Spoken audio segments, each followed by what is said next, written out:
प्यारे बच्चों, हिंदी की कक्षा में आपका स्वागत है। आशा ही नहीं, पूर्ण विश्वास है कि तुम लोग भली प्रकार स्वस्थ एवं प्रसन्न होगे और मस्ती के साथ साथ अपना अध्ययन भी कर रहे होगे। बच्चों, हिंदी में आज हम पूरक पुस्तिका कृतिका के पाठ 4 माटी वाली का अंतिम भाग पढ़ेंगे। इस पाठ के लेखक हैं विद्यासागर नौटियाल। विद्यासागर नौटियाल का जन्म सन 1933 को टिहरी गढ़वाल के माली देवर नामक गांव में हुआ था। विद्यासागर नौटियाल ने पहाड़ी जीवन, विशेष रूप से टिहरी गढ़वाल क्षेत्र के जीवन का यथार्थ वर्णन किया है। बच्चों, माटी वाली इस पाठ में विस्थापन की समस्या का मर्मस्पर्शी चित्रण किया गया है। इस समस्या से मजदूर तथा गरीब लोगों को सर्वाधिक दुख भोगना पड़ता है। आपने अब तक इस पाठ में पढ़ा था कि टिहरी शहर में एक बूढ़ी स्त्री थी जिसे लोग माटी वाली कहते थे। वो घर घर में लाल मिट्टी पहुंचाने का काम करती थी। इस मिट्टी से घरों में चूल्हा चौका लीपने का काम किया जाता था। इसकी ज़रूरत प्रत्येक घर में थी। माटी वाली घर से दूर माटा खान में मिट्टी खोदती थी, उसे कंटर में भरती थी और शहर में ये मिट्टी वो घर घर में जाकर बांटती थी। यही उसकी आजीविका का साधन था। घर घर में मिट्टी पहुंचाने के कारण उसे माटी वाली कहा जाता था। वो हंसमुख थी, इसलिए लोग भी उससे बहुत खुश रहते थे। माटी वाली का पति बूढ़ा और कमज़ोर था। वो बीमार रहता था। माटी वाली जिन घरों में मिट्टी देती थी, उन घरों की महिलाएं उसकी हालत देखकर उसे एक दो रोटी तथा कभी कभी चाय भी दे देती थी। इनमें से एक दो रोटियां वो अपने पति के लिए बचाकर ले जाती थी। एक दिन माटी वाली को किसी घर में 2 रोटियां और साग के नाम पर पीतल के बड़े गिलास में चाय मिली। उसने एक रोटी कपड़े में लपेटी और दूसरी खुद चाय के साथ गले में उतार ली। अब इसके आगे का अध्ययन आप आज करेंगे।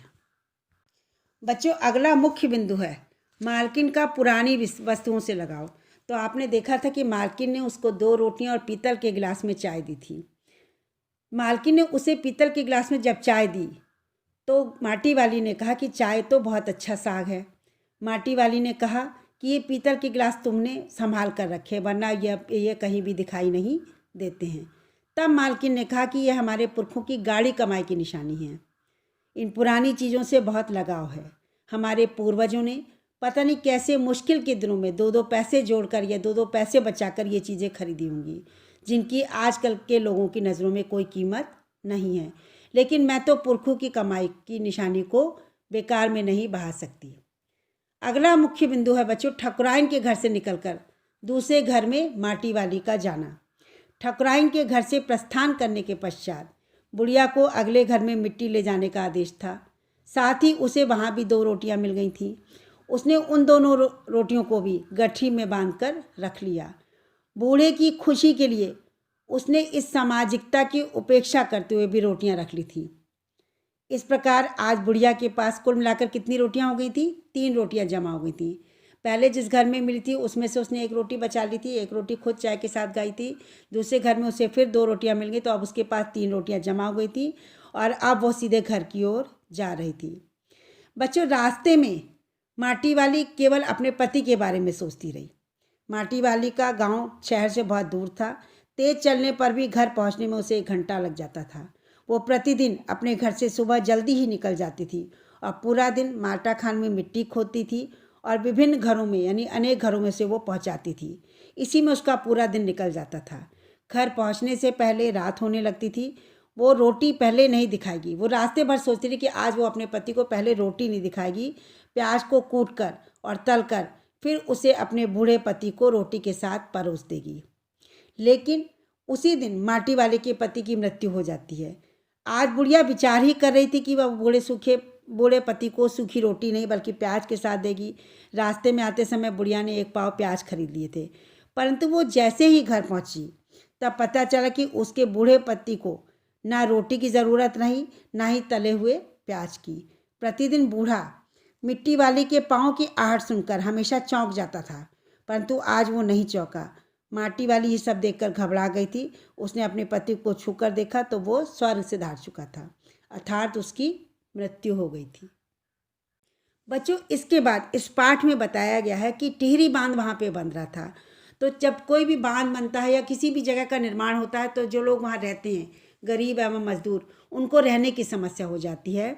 तो टिहरी बांध के कारण वहाँ जो समस्या उत्पन्न होती है, इस बात का वर्णन इस पाठ में किया गया है। माटी वाली भी विस्थापित होने वाले लोगों के साथ पुनर्वास अधिकारी के पास पहुंची। पुनर्वास अधिकारी जो रहने वालों को दूसरी जगह रहने के लिए कोई जगह देते हैं, ऐसे अधिकारी जो होते हैं, तो माटी वाली भी उनके पास पहुंची। अधिकारी ने उससे घर के कागज़ दिखाने को कहा, लेकिन माटी वाली के पास कोई भी कागज़ नहीं था, इसलिए उसे सरकारी सहायता नहीं मिली। माटी वाली को चिंता हुई कि बांध बनने के बाद वो क्या खाएगी। टिहरी बांध की 2 सुरंगों के बंद होने से सारे शहर में पानी भर गया था। शहर में भगदड़ सी मच गई थी। लोगों के घर बाढ़ में डूब गए थे, साथ ही सारे शमशान घाट भी डूब गए थे। लोग शहर छोड़कर जाने लगे। माटी वाली अपनी झोपड़ी में बैठी रही। वो हर आने जाने वाले से एक ही बात कह रही थी कि गरीब आदमी का शमशान नहीं उजड़ना चाहिए। मतलब गरीब आदमी के पास बच्चों वैसे भी कुछ नहीं होता है, ऐसे में आप उसकी आजीविका, उसके रहने का घर भी छीन लें तो सोचो वो कहाँ जाएगा। तो इस बात के द्वारा माटी वाली के दुख का मार्मिक वर्णन किया गया है। बच्चों, आज आपका पाठ यहीं समाप्त होता है। धन्यवाद।